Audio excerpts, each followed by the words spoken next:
Previously on Invincible. So if anyone else ever puts my family or anyone I love at risk, I won't hesitate to kill them.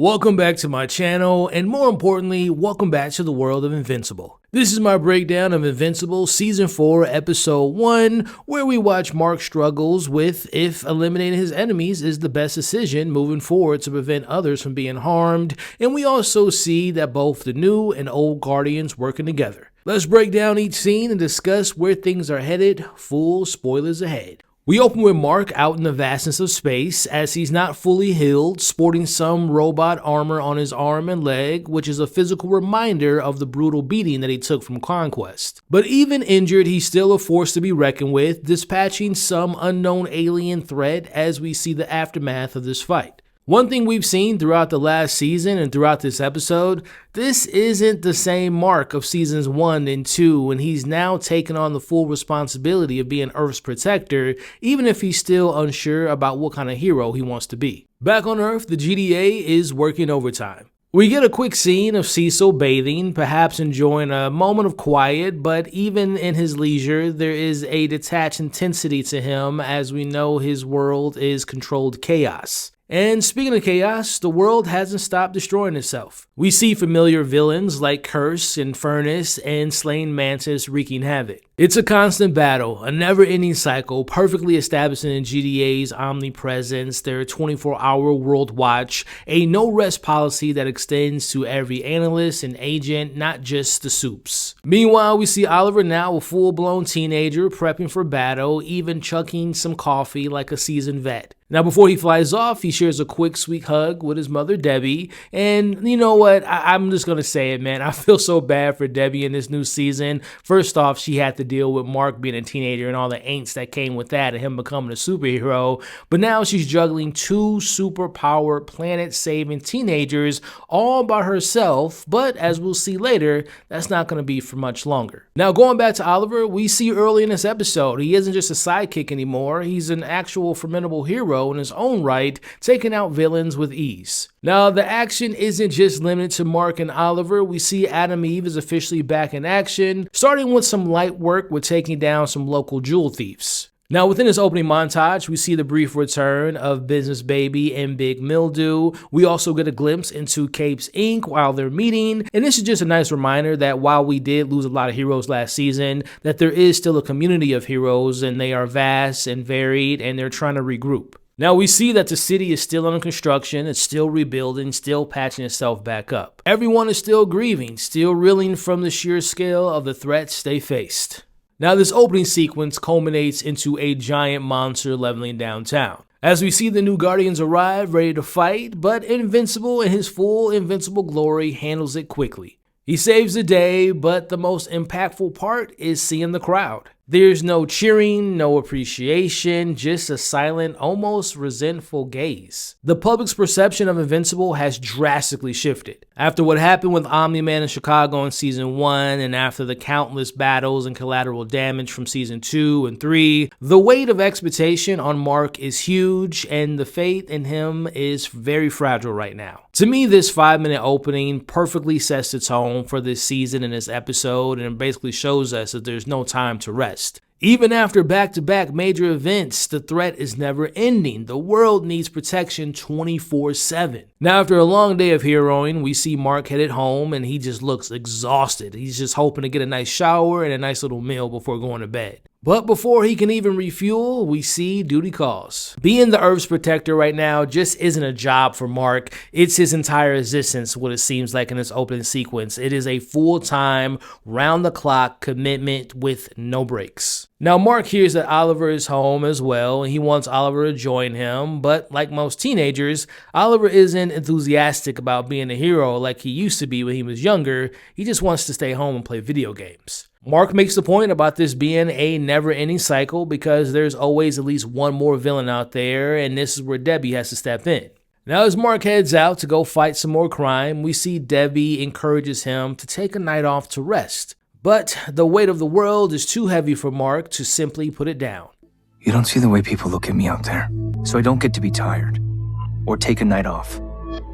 and neither does Invincible. At this point, it's very clear that this is Mark's new reality. He's not just fighting villains anymore, he's fighting for public trust, for his own legitimacy, and for the world that expects nothing less of perfection consistently. Now, it's been a few months since the War and Conquest's arrival, and the old and new teams have been unofficially collaborating. Now, Cecil wants to make this collaboration official as he sees the value in their combined strength. However, the old Guardians are understandably hesitant. The bad blood between Cecil and Mark left a bitter taste in their mouths. But we see Black Samson manages to convince them to rejoin. Now, always one for ambition, we see newly named Rex genuinely believes that he's the right person to lead this new version of the Guardians. Rex feels like he's matured, he's seen a lot at this point, and he feels ready. But Cecil has other plans. He tells Rex point blank that Britt will remain the leader. For Rex to even be considered for such a role, he'll need to earn Cecil's trust back. Now, this will prove to be an important moment for Rex because, as we'll see later in the episode, he wants to prove himself to be a leader. Meanwhile, Mark is out in the world trying to pick up the pieces. He arrives at the construction site under the impression that he was requested for an assist. But the construction workers have no idea what he's talking about. Turns out it wasn't them who called. Instead, it was a mysterious individual who starts to taunt Invincible from the shadows. This new threat believes the war wasn't a tragedy, but actually a blessing in disguise. They argue that the world needed a reset and needed fewer mouths to feed, and Mark trying to help in the world's recovery is making a mistake, and for those efforts, he must die. It's here we officially are introduced to David Anders, also known as Dinosaurus. As we quickly see, his purpose is consistent with the comics. David is a highly intelligent individual whose primary goal is to help humanity through highly destructive means when he transforms into Dinosaurus. Now, in this intense battle, we see Dinosaurus gets the upper hand with showcasing his strength and his razor-sharp claws. We see him cutting Mark's chest, biting through his armor with ease, but it's here we see Mark rips off the remaining shredded armor and he encourages Dinosaurus to take his best shot as we see Mark is no longer holding back. As they go back and forth exchanging blows, but Mark no longer again holding back, we see him hit Dinosaurus with a knockout punch. Matter of fact, he hits him so hard that he forces him to revert back into his human form as David. David, now vulnerable, trying to explain the situation, pleading for help, talking about his transformation. But the days of Mark showing sympathy or giving enemies the benefit of the doubt are a thing of the past. We watch as Mark chokes David even harder, prepared to eliminate this threat without hesitation. Mercifully, the Guardians arrive before Mark goes any further as they prepare to take Dinosaurus in, but they notice that there is a change in Invincible. Now, this is foreshadowing to what's to come for Invincible at the end of this episode, because after everything Mark has endured, it's all changed him from the inside out. Now, for those who aren't aware, this won't be the last time we've seen Dinosaurus. I would imagine that he'll play a similar role this season like Powerplex did in last season, as he'll be this powerful new antagonist that pushes Marks to his limits. Now, it's already been confirmed by the creators of the show that Dinosaurus will play a much bigger part in the story in Season 5. As we saw in this scene, he definitely seems to take inspiration from characters like Marvel's Spider-Man villain the Lizard, with the transformation aspect and having like a Jekyll and Hyde situation going on and having like a split personality, and we also saw that he possesses the destructive strength of someone like the Hulk. I'm really excited to see what they do with Dinosaurus this season, especially when it pertains to Mark, hearing his worldview on how there's too many people on Earth, but Mark in his new hardened state twists that message and all he hears is there's too many enemies on Earth, and that being time to change that. And again, remember that interpretation because it's going to be critical for Mark this season. Now, while Mark has these physically demanding and morally challenging battles to deal with, his personal life responsibilities haven't vanished. Invincible Inc. is still in business, thankfully, with the help of Eve, even though Mark still doesn't feel comfortable taking money for hire. But the night is only about to get better, or perhaps more awkward, as he's about to have dinner with Eve's parents. Now, this probably is the most lighthearted moment of this episode, but it's also a subtle reminder that even with all his powers and all the stuff he's dealing with, it's important to remember that Mark is still a young man navigating a normal life. Now, after learning about Invincible's true identity as Mark last season and that he's dating their daughter Eve,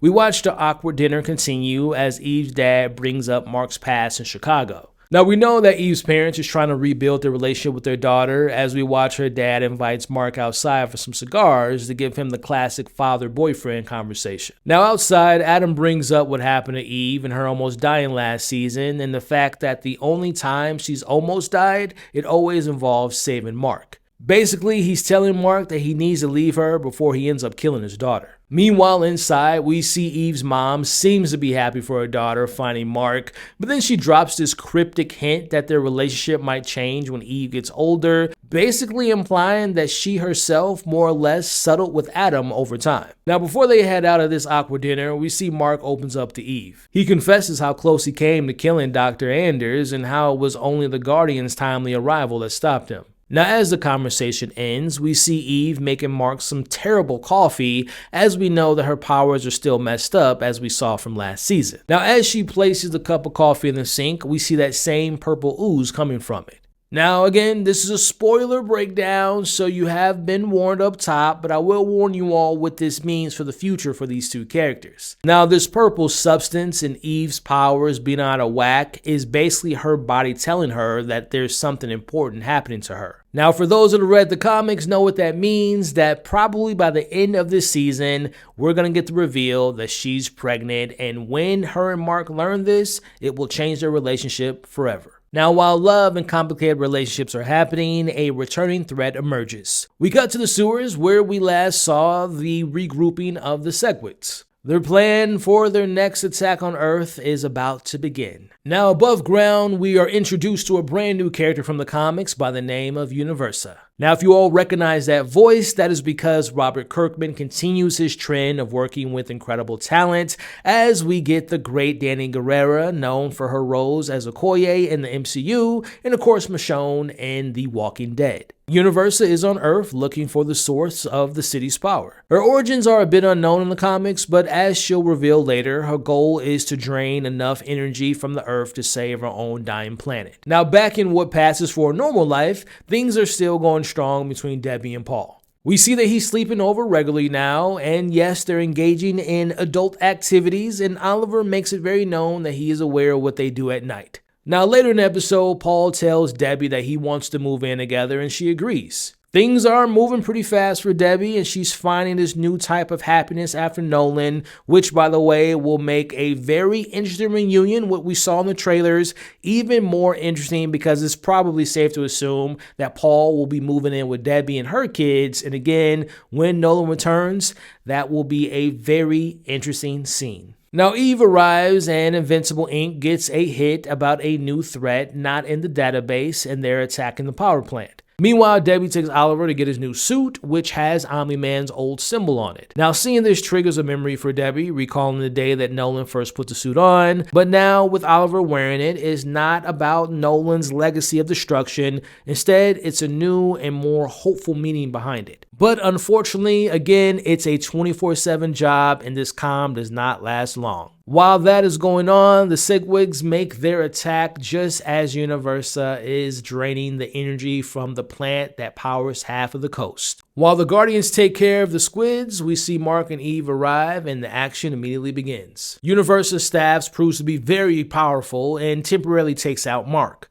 Eve goes head-to-head with her, but her powers still compromise and begins acting up again. Now, Mark eventually gets back up into the fight, and he tries to contain Universa's powerful staff, but he gets knocked out once again. Now, things seem a little dire for the two, but luckily for him, Eve regains control of her powers for a very important moment, unleashing a powerful punch that knocks out Universa cold. Now, while that's happening, the squids are creating more mayhem. The Guardians are preparing for their second encounter with these alien parasites, and this time around, Cecil and the GDA have made advanced plans. They deploy an experimental dome around the infested area to prevent further attacks, and they're now equipped with the specialized weapons designed to reverse the Segwit's host attachment and also transport the people, the humans, to a safe and quarantine area. Now, despite their efforts, the Segwits are on the verge of breaking through the dome. Cecil, desperate, calls on Mark and Eve. He arrives at the power plant to see that Eve's powers are not working as he sends Mark there alone.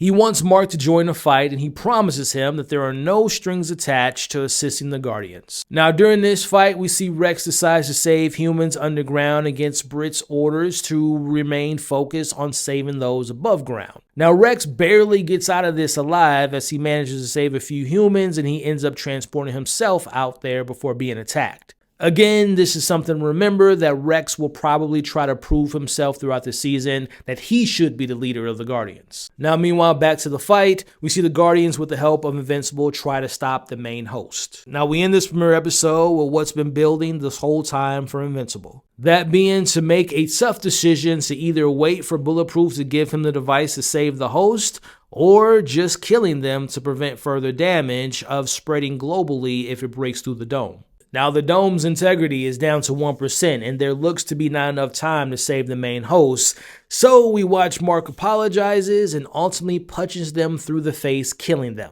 Now, Mark saved the day and stopped the spread, but he had to take a life in doing so. So the question is, did Invincible make the right decision?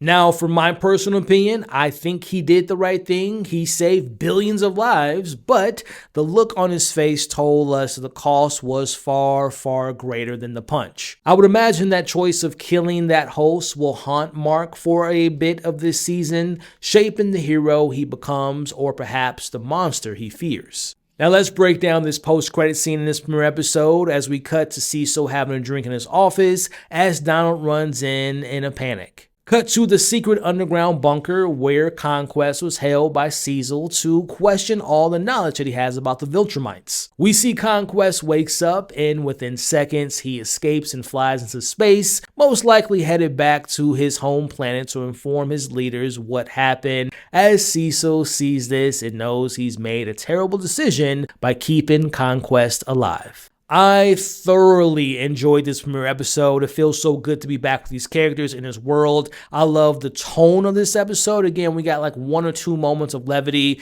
but more importantly, this episode set up the stage for this season being filled with internal conflict and external threats. We're going to be seeing Mark dealing with the idea of, is it better to just kill his enemies and not give them a redemption arc and give them more and more chances to potentially destroy the world? Meanwhile, again, we're going to see Mark and Eve, her dealing with her powers and finding out that they're going to have a kid. Meanwhile, Debbie and Paul's relationship grows, but we know Nolan's going to be coming back to Earth, so that's going to complicate things. We have Oliver, who's a teenager. Does he want to be a hero? Does he want to be a kid? How will he manage to do both? And of course, we know we got the Guardians, the new and old members trying to work together. Again, we got new characters to look forward to, new storylines to look forward to, and I thought season 3 was the best season yet, but season 4 might have something to say about that. With all that being said, that will conclude this week's breakdown of episode 1 of season 4 of Invincible. Now, at the time of this recording, I've only watched the first episode, but I will be watching episode 2 and 3 right after this.